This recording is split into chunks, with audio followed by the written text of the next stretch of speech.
Hi, I'm Lana. And I'm Sara. And today, thank you so much for joining our podcast. We have the Red Apple Farm.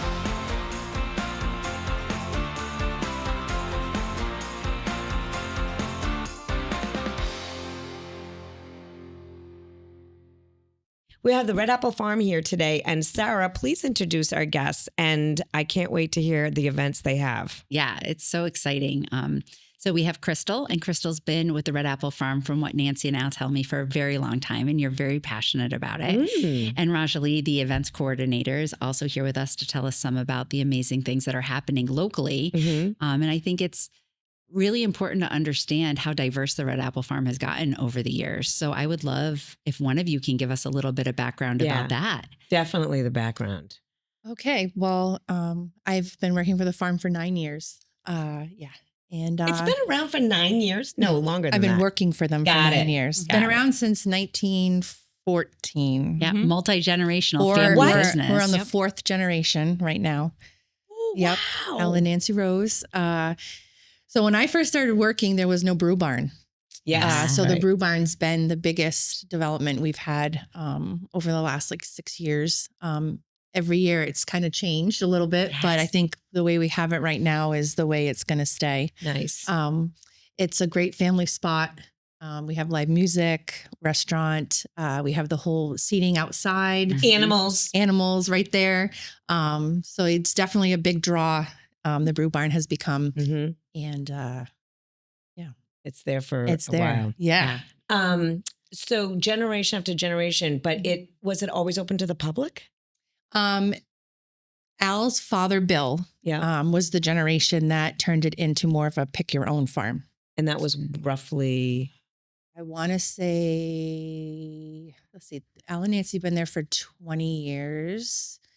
So so it's maybe the 90s. Wow. 80s, maybe somewhere in there. And it was all at the Apple Farm. Yep. And So it was picked your own. Yep. It was more of a wholesale. So he grew apples and sold them to smaller corner stores, smaller grocery markets locally.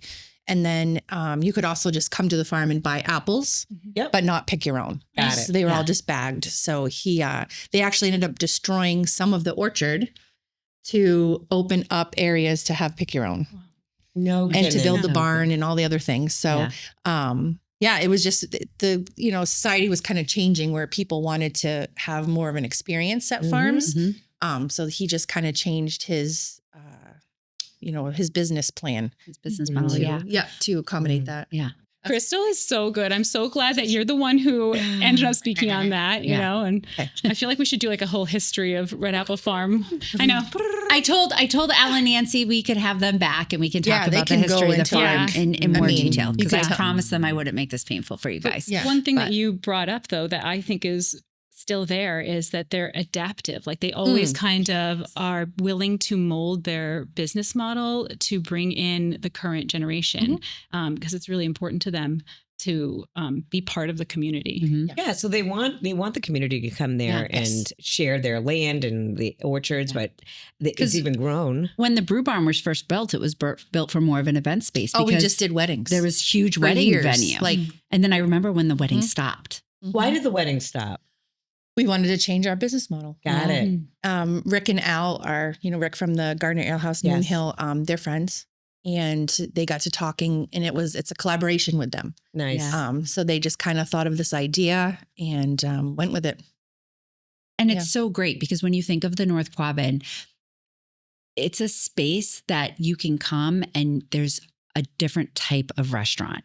It's not like a chain restaurant. No. It's not a pizza restaurant. It's not an Asian food restaurant, which are all great, but we just you can go there with your family and have more of experience. We love to go to the trivia nights or the singing trivia nights. Those are so much fun. I'm an avid trivia night. Yeah. Every Thursday night. Wait a minute. There's so many more events I don't know about. Yes. What I love going there is I love the store. Because, we can go there and every time I go in there, I'm like, I got to get this now, right? Because there's some great stuff there, the desserts and stuff, but there's great little knickknacks and shirts and hats and really, really cool stuff that in the store. Yeah. So, and Nancy really prides herself off curating and making sure things are of like quality and Yes. local. And Local. Yeah. Yeah, very, very everything. much. Yeah. Everything we carry is New England based. And then we have consigners that are local that sell their goods there too. yeah. Yep. Wow. Is that where you got your jacket? Is that what you were saying? Oh, well, actually, that brings us to the event. So I think that I'm not positive when the festivals first started. Do you know that little bit of history of like when? Well, we always had, so the Johnny Appleseed was always a thing. And our Harvest Festival, which is the weekend before Thanksgiving, was always a thing. But the Sunflower Fest, the Blueberry Jamborees, those all started while I was working there. So And they've within the grown so last, much. so within the last 9 years, I remember our first Sunflower Festival, and we were so busy. We were not expecting the crowd that came that first weekend. So it was like we were What a unique, cool hustling event. all weekend long. But it was good because then every year we've just been building on it. Yeah. So Yeah. Oh, that's I think awesome. what's really great about the farm, like they adapt to the community and they saw like a way to kind of stay relevant and to bring, to kind of prop up to support local businesses, local artists. And elevate tourism in our area, which is so needed in central Massachusetts. You're so well known, not just because of that big red apple that's on the side of the road that people go, oh yeah, I know where it's going. Just follow the sign. You'll find. It's not even just that. It's because of not just the events, but because you have the variety of stuff to do. If you just had pick your apples, I don't think you would be as successful or on the map. Yeah. And a lot of our meetings, we always focus and talk about the customer experience. That's huge for us. And every Friday we have a meeting and we talk about what the customer experience is for the weekend. Yep. So everybody shares, Timber Fire does, and the Brew Barn, and we share like, what specials we have or what's going on. So we're all on the same page, and the whole farm gets together and we theme a lot of things for these festivals. So it's the food, it's the food, fun, family kind of These thing. are the pillars. Yep. So we do like a farm wide like themed. So when we had Caribbean night, everybody had something that was themed for Caribbean. When we do Sunflower, that's kind of harder to theme foods after, but we all try to do something that's special for that weekend. So it's like a food element to the whole experience. So that's something that we've been really focusing on is bringing in like that food part because people love to go places and try new foods. Yeah. Or try something different. Especially when you're sitting outside. Instagram worthy, something you could take a picture of and say, hey, I got this at the Red Apple Farm kind of thing. So 100%. And so when you think apples, it's so much more than that though. It's pumpkins and peaches and blueberries and sunflowers, potatoes. It's all year, and I think Al and Nancy have kind of made it so there's a festival in every season. They've even opened it up. Yes, they've even opened it up to the winter months. No, because I was going to get into that with you. I said, wait a minute, you're open 365? We are. No kidding. when my first winter working for the farm was the second winter that we stayed open. Wow. So we had started our stall at Boston Public Market 10 years ago. So it was the year before. And so we were bringing product from the farm to Boston. And we figured, well, if we have production people here making things for Boston, we might as well just be open. Right. Because they used to put everything away for the winter and like button everything up and bring it all back out for the fall. So they decided to just stay open year round. And it was real slow. Like the first couple winters I worked, like I would have hardly any customers, because no one really knew. But now when we're open for the winter, there's always a customer in the store. Like there always is somebody there. Even like when there's a snowstorm, people come out to the farm to buy cider or donuts or whatever. Cozy. There's a fire on, and and it's just like a cozy space, a welcoming space.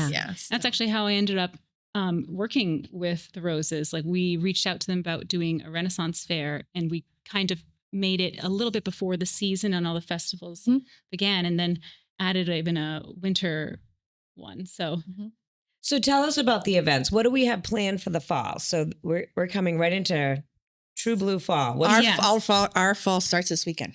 Okay. That's our we have a kickoff this weekend. So and I tell know me, this is airing a little after that. The whole calendar to the end of the year. And then okay, we'll go starting right now. Okay, so this coming weekend we have the Appleseed Country Fair, and that's going to be a real, like we're trying to get into the roots of like a real country fair and like what that vibe is, and get your cowboy boots out, right? Yep. We're gonna have some dancing. We're gonna have like some country farm games. Oh my God, so fun. Yeah, Are they really- going to do line dancing? Yes, they are. And it's free for everyone to participate in that because this event is a benefit for the Phillipston Fire Department. So they'll be parking the cars. And so there is like a suggested donation. And this is, I think, out of all the open festivals, this is the only one. The only one. Mm-hmm. But all proceeds go to the fire department. That's so wonderful. supporting local heroes. And that's been in tradition, I think, pretty much since it started. That's wonderful. And I actually came up with the slogan that I shared with Al, and I was like, what is it? It's where summer falls to autumn. Ooh, I love But I don't know if that. that's an official slogan. So Yeah, they have not yeah. approved that officially. Don't. Yeah. All right, so that's this coming start off of the events. And what else is there lined up? So right after that, we Is- have Flannel Fest. We're Yep. getting into the cozier months. Yes. Yeah, and there's going to be a flannel fashion show at sunset, and there's going to be even some I think the blacksmiths agreed to come, and nice. so it's really fun. Marshmallow, I think like toasted marshmallows, and Great. yeah, and wear your best because Yep. we strut at sunset. Nice. Love it. And then Harvest Fest. Yeah, our Harvest Festival the weekend before Thanksgiving. The What's oldest Harvest festival. Fest? It's kind of like Thanksgiving Got it. themed, so Got it. we usually have like a vegetable vendor come, and we have blacksmiths there, and it's just kind Another of cozy one. Yeah. And it's kind of like we're getting ready to hunker down and kind of reflect on like what we've gathered, right? like the and, harvest is over. And I think winter's there's going to be a coming. physical, like there's a kind of like relay. So fun stuff for kids. Like we're going to bring kind of obstacle coursey, Yep. kind of Oh, outdoor. fun. Yeah. Or maybe some axe throwing this year for that. Yeah. Yep. And then we get into one of the newer events. The Winter Lights is right after that. And Okay. that will take us through the holidays. I love the winter lights. The last 2 years, the hometown team, that's where we do our client appreciation event. Oh. And while you can't reserve a night or reserve space, we buy bulk tickets. Our clients come, we do marshmallows and stuff outside. And then last year we had spoken with the owner of Timber Fire Pizza that's there. And we just went in early, got a couple of tables. And I think we had like 80 clients that were there that went through the lights. Nice. And then we all shared pizza and cider and beer. And it's just such a Very beautiful cool. thing a way for us to give back to our clients who give so much to Yeah. us. That's wonderful. I'm a big Yeah. Hallmark fan, so Yes. I am just in love with Winter Lights because for me, like it honestly feels like Hallmark. Yeah. Yeah. Like it feels like it could be in a Hallmark movie, like sipping hot cocoa with your love and like taking a anyone walk needs to through the propose, winter lights. This is where to do it. Yeah, and it just and sometimes when it like it snows when we're doing it, and it's Oh, just the like best. it's the best. Yeah. Yeah. So for me, being a mom and busy with my job, it's sometimes I don't feel that Christmas spirit. Yes. But working the lights the last Yeah. couple seasons, that definitely gets Yeah. me more into the holiday spirit. Just being around that. One of the most beautiful parts of it, Nancy was telling me, was, this is a 4th generation family business. And now their son, John, is the one that's putting on the lights and doing all of the lights. So it's a way for them, because they have 4 kids. Four kids. That's awesome. For them to get their kids even more involved in that family business and understand entrepreneurship. Yeah, so many creative opportunities come from like listening to their kids. Like John actually just opened up a disc golf course, and Yep. that is a new. I know my kids way wanted to to ask, appreciate is the 9-hole open? It is, I think, about to open. I think they're doing Yes. kind of a soft launch. Yeah, right there's now. a soft launch for the rest of this week. Then it's closed for the festival days because we're just too So busy busy. at the farm. But then it's open for like the public on Tuesday, and they can go online and Wow. And it's going to expand to 18 in time. Is that Yes. what I heard? Yep. So cool. And it's just it's parts of the farm that you never really got to appreciate. Like they've really cleared out. They've worked so hard. The team of Red Apple Farm all works from the same place that Al and Nancy do, like just from integrity and passion. And they really care. And they've spent and put so much creativity into this path. Like they're so proud of it. Al will take me up on like one of the holes and be like, look at this. And look over there. And I don't know how gorgeous is this view, and kind of tells me about the history of like the rocks and, a fire pit that their kid built from the past, how it's still there, and the little bundle of wood that they had put there, and just so much of their And love. that's, I think, the beauty of the farm that most people don't understand. We get tourism from all over New England that come to pick the apples, but it's actually land that you can go and hike and enjoy for the whole day. There's miles and miles and miles of trails On the there. farm? Yes, and all around it. It's amazing to think like this is Nancy and Al's backyard. Like this is their home, and they've opened it up because they really want to have a place where community can come and really sink into the rhythms of something that I think has maybe been forgotten from the hustle bustle of modern life, and that these festivals really punctuate all of these seasons. And it's so neat at those meetings. I will end it with like a forecast and like telling us like what's in season, what's picking, like, you know, what is happening. And it really is so fun to be reminded of that, you know, of this is so mind blowing to me. I'm telling you, every time I do a podcast and meet new guests, I learn so much. Yeah. So I've gone a couple of times and been, I don't think a festival, but I've gone just for the afternoon and stuff. I have really got to go to these festivals and really search around. It's an opportunity for people to really take a breath and bring their family and their loved ones and you kind of just, oh, wow, like this is how it feels good. And they invite you into it. So you're not just like spectating it. Like, and a lot of what we do is we try to like bring you in, become part of the family, you know, and really, share the farm experience, share the community. Yeah. And go ahead. Rajali's been kind of like changing up the way we do festivals a little bit and making it more like family focused. Yeah. So she's come up with some great ideas and had like tie dyeing and blueberry games. It was like blueberry on a spoon. You had to run back and forth and sack racing and things like that. Those are the fun days on field day at exactly. school, right? So it's like bringing back some of those like family games that people did actually play, you know, at farms and family get-togethers. And she's been doing a great job, like just bringing that feeling where there's, you can do things when you're there. Like, you know, it's like, it's fun, you know, and there's not many spaces that are affordable or free where you can just take your kids, and sometimes you have to get out of your comfort zone and do something that may be silly. Yeah, it's they're going to laugh at or silly fail with your at. kids. Help them see like your imagination. Vulnerable too. That I don't know, we're all kind of taking risks together and playing together, and the farm really invites that. Oh, and should we keep going with the list of the calendar? Yes. Yeah. Sorry, I forgot. I was like, because then I get a little more even passionate about it, because one of the events, my husband and I have a company, Fay Guild Wonders. I'm not sure if I'm allowed to like mention that. Yes. Yeah. My husband and I have a company, Fay Guild Wonders, and it's basically a company that has all local theater people and creative artists. And so we partnered with Al and Nancy and the team, because nothing is done alone. You know, nothing big like this is done alone. And we came up with a winter event to kind of celebrate like a historical, what have people done in the winter to survive the winter. So kind of like traditions and storytelling. My husband, Richard Fay, he has a PhD in medieval literature from Notre Dame. And so we're focused right now, the story will change after a couple of years, it's always new. But right now we're focusing on Beowulf, which was his like dissertation, and sort of Vikings and kind of stories that you would tell around the fire in the past. Like how did people like in agriculture and agrarian society survive the winter? They would tell these stories, and they would have like kind of spooky a bit, like warnings about don't go into the forest, you know, and but it's really family fun too. And we have fairies, like winter fairies, frost fairies, and so we have the North Folk Night Market, and that is going to be President's Day weekend. So Valentine's. So we're gonna have some headed fun. into 2026. Yeah, we might do some speed dating for Vikings. So just kind of just getting fun and putting on some furs and, you know, really tailored artisans. Yeah. So a really fun. That's awesome. Escape. Yeah. And then what else you got? So after that, the way I got involved with the farm was I had a vision when I came for one of their festivals. I'm going to take the Gala Arts Festival, the Gardner Area League of Artists. And I saw like, wow, this would be a great place for a Ren Fair. And I've done Ren Fairs since I was in high school. And later on, a couple of years later, we had the opportunity to collaborate with the Red Apple Farm and bring the Enchanted Orchard. That's on the first weekend of May. It's right before they had all their other big festivals. And they were like, all right, we're going to take a risk on you cuckoos. Yeah.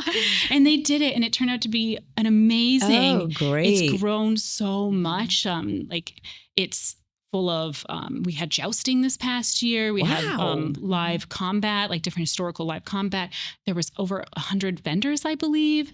And there were multiple stages and bands, and it was amazing. We did a maypole, and every area of the farm would tailor their food to this. And just, again, so much passion from everyone, and creative, like the guys who work the farm, they're geniuses. They're artists, and they created even like a hobbit hole, like the Toadstool Tavern, to bring the cidery really into this new realm. It's so fun. And even tailored the drinks, like creative names for all the drinks. And you know what's amazing is like the generations and generations. It's not like it's changed hands and they had to come up with a new thing all the time, right? Oh, how do we redesign this to bring people? Right. All they did was keep expanding and expanding and expanding. And have the courage to shift their business practices and pivot where they needed to. Like, I remember when they partnered with Blue Moon. I remember when they partnered with Wachusett, and they have the donut station at the top of the ski lift, or when they went to Boston, and how they've just evolved and evolved and evolved. And that takes a lot of courage, especially in a traditional family business, to think outside the box like that. What it is it's mostly our main goal is to be relevant all year round. That's Al's like number one thing. And that's why we went to Wachusett. That's why we have a place in Boston. That's why we do the Ren fairs in May and the Norfolk market in February. It's because we can't have all of our business in 2 months. You know what I mean? It has to happen year round. So we're just doing these things to get people, and also to get people to see that the farm is more than just fall. It's a year round time to come. Like there's every season you can do something at the farm. And then it's also, so then it helps our employees have year round employment. It gives more job opportunities to hire new people. So it's also that part of, giving back to the community of having jobs for people. That's local tourism. It's so important to Al and Nancy. And what a great location. Yeah. And all of these, so beautiful. and all of these festivals provide local artists with a way to put their stuff out there. Like I brought my jacket and I was going to wear it, but would cover up my logo. Yes. And I mean, look at this thing. Look at this. Yeah. So it's all, and again, it's very curated. All of the, this is a cool G jacket by Auntie Dee Dee. Right. She's been selling with even the first Sunflower Fest. I think she was there.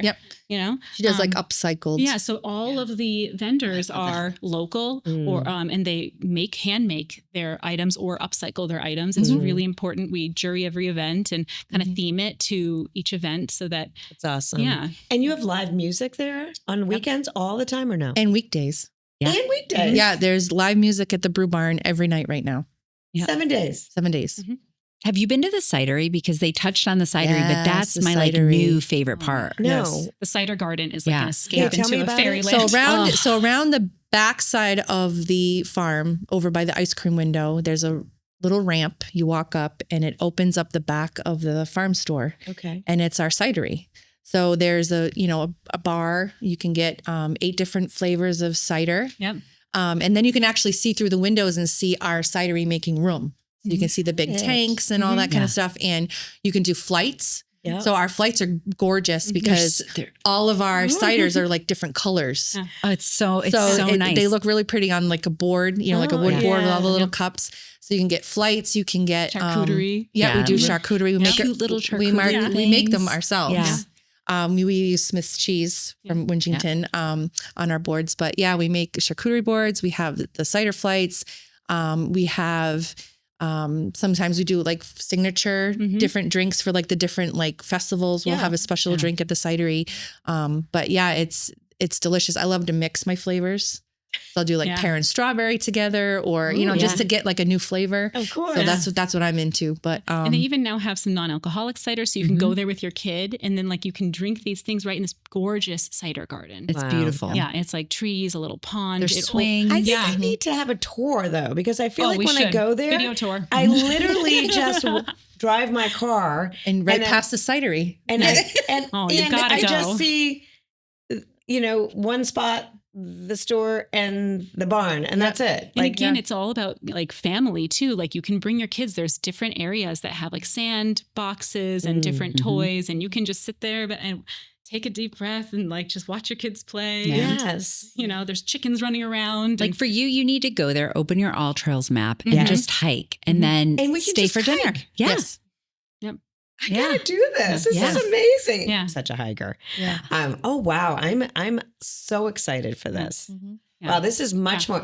Yeah. You blow my mind, Sarah. She brings on these wonderful guests for us to hear. We want to not advertise, but showcase our local businesses and stuff. Yeah. And I always thought, yeah, okay, let's see, we'll talk about it. But this is much bigger than I even thought of. Yeah. And then again, like how you were saying, after the Enchanted Orchard, we go into the traditional, I didn't realize it was when you started. Yeah. Yeah. So I'm newer. Yeah. I came with the they got me with the Ren Fair. Yeah.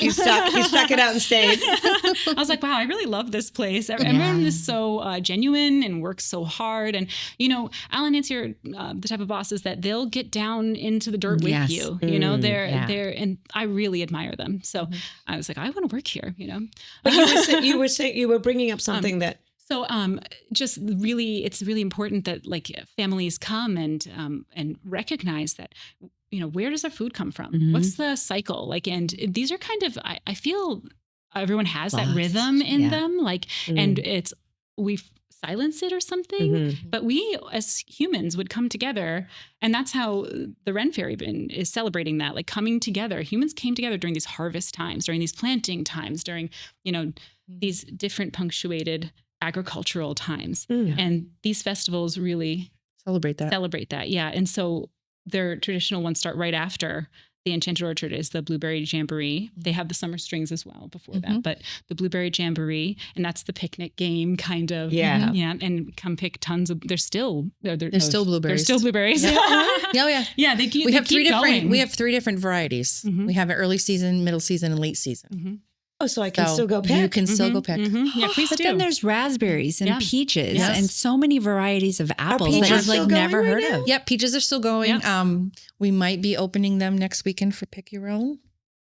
Yeah, I I'm heard gonna there was a say that cold right winter now. that like Al had told me there was a cold winter and it wiped out. Yeah, a lot last of year their we had no So peaches. the peach trees are a little bit like more delicate They are. than they will Maybe be in a that's few when my years. dad- Yeah. But Wow. so and then after the Blueberry Jamboree is Sunflower Fest. And what I'm trying to do with Sunflower Fest is kind of it's very Instagrammy, right? Like everyone wants to go and Yes. take a photo in the sunflowers. Again, another proposal opportunity. And we still have lots of And sunflowers. there's tons of sunflowers right Tons. now.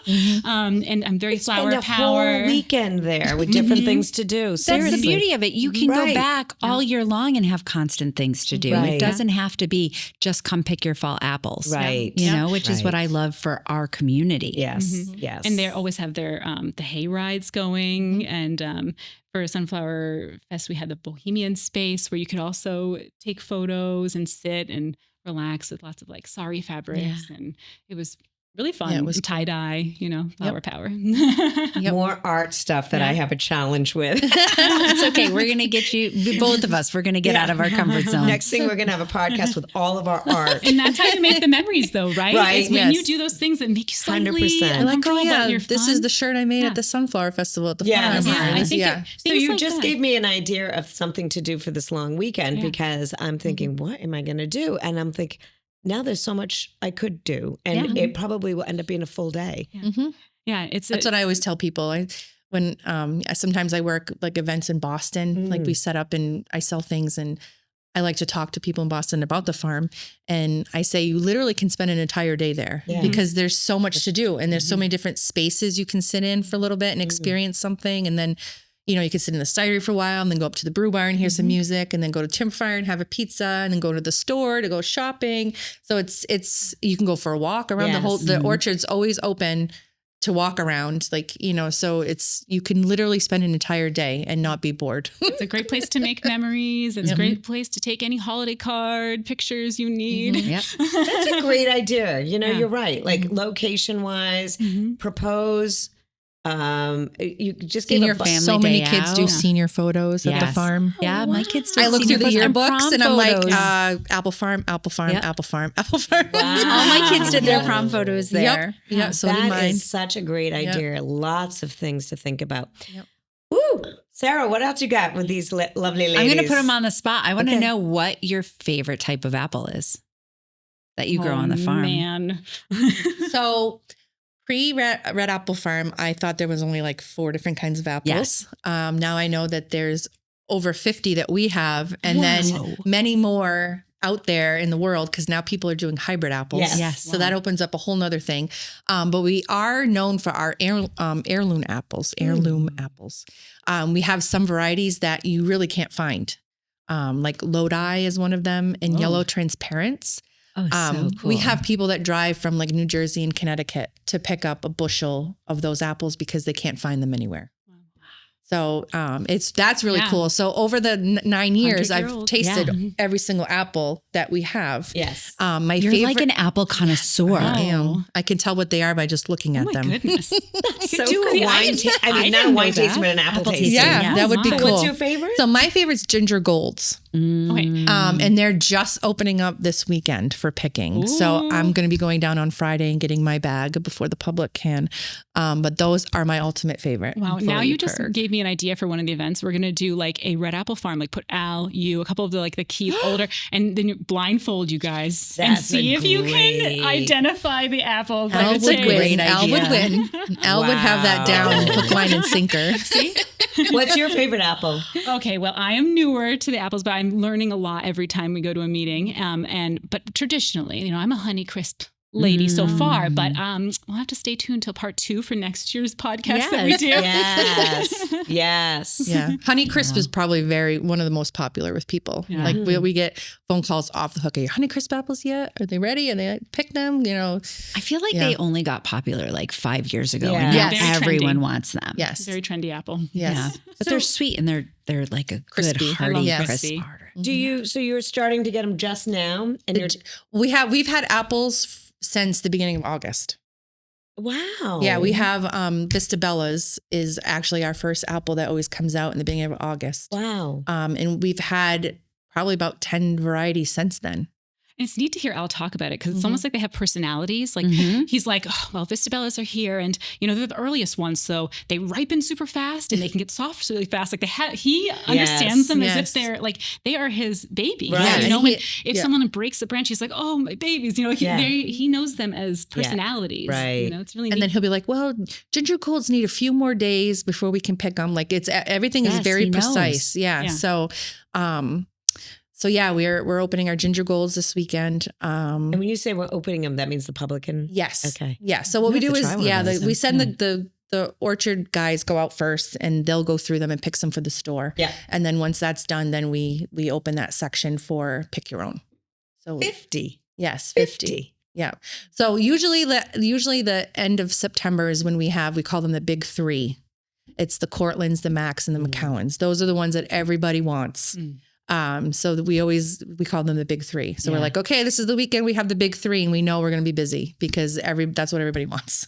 Yeah. Yeah, everyone keeps saying, get ready. Here it comes. Yeah. Here's the fall. It's That's like real crazy. estate agents in the spring. Yes. Is it thawed? Is winter here? Is it gone yet? Is Like, it let's happening? go. Oh, it's happening now. Oh, and it's like, blink, it's gone. Yeah, that's how it happens at the farm. It's like 8 weeks of just chaos, but controlled. Yeah. Like, but it can get stressful, but then it's just when we start getting the rhythm of things, the season's over. Yeah, like you're such a powerhouse. She's like, all right, I'm breaking out the second donut machine. Yeah. It smells so good in that it's store, the guys. best. Also, people have to just come just to smell the store because it's magic. Yeah. What The you do reality back is, there. in the peak of every fruit season, I bet it smells magical outside too. Oh, yeah. yeah. Like I bet that you You can if you smell go the there this apples. weekend, you could go and Yeah. you're just gonna smell how beautiful it is. Yes. When you're like You know?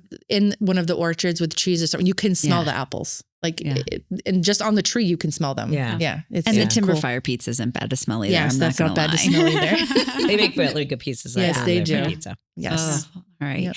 One more question. Favorite farm memory for you? Well, it's something that happens every year. Thanksgiving pies. Mm. The rest of the farm kind of forgets about everything because fall's over. But for us in the kitchen, it's not quite over until after Thanksgiving.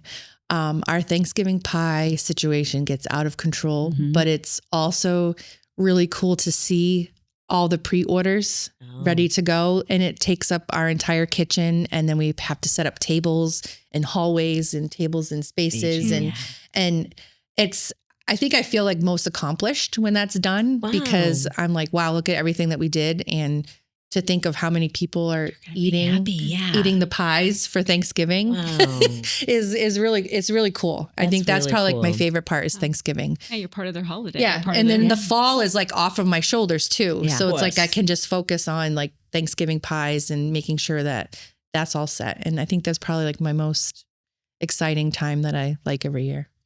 Yeah. Awesome. Great. Rajali?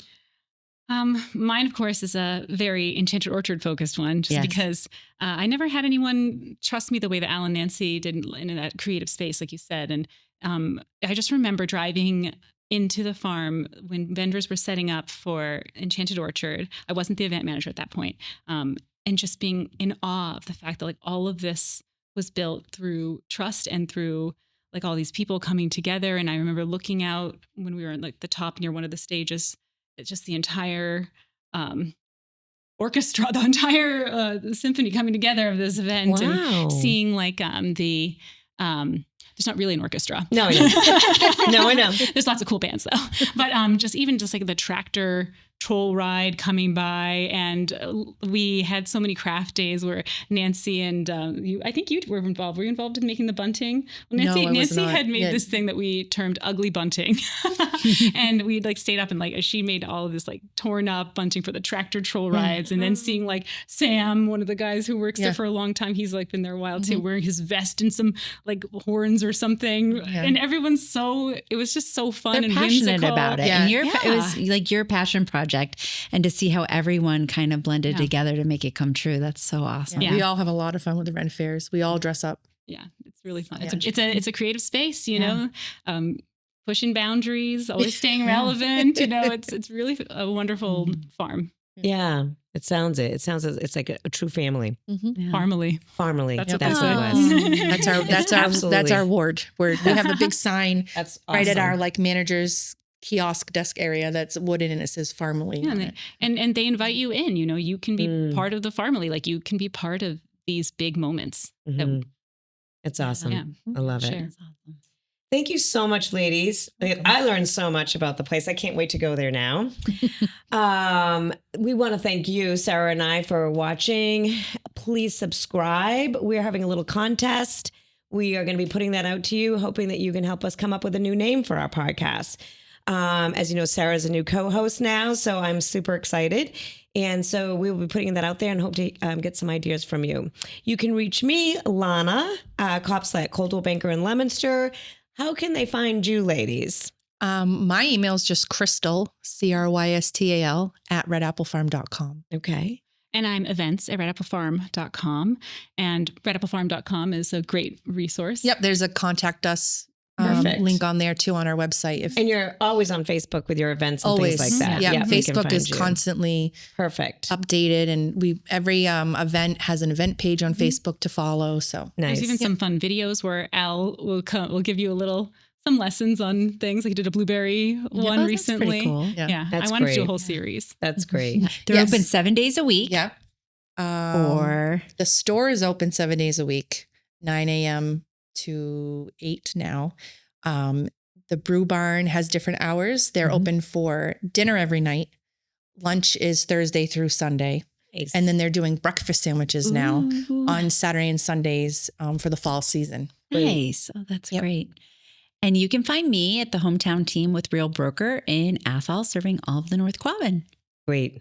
Thank you. Thank you so much for listening. Thanks. Thank you for having us. Yes. Yeah, thank you. Of course, this was super fun, ladies. Very.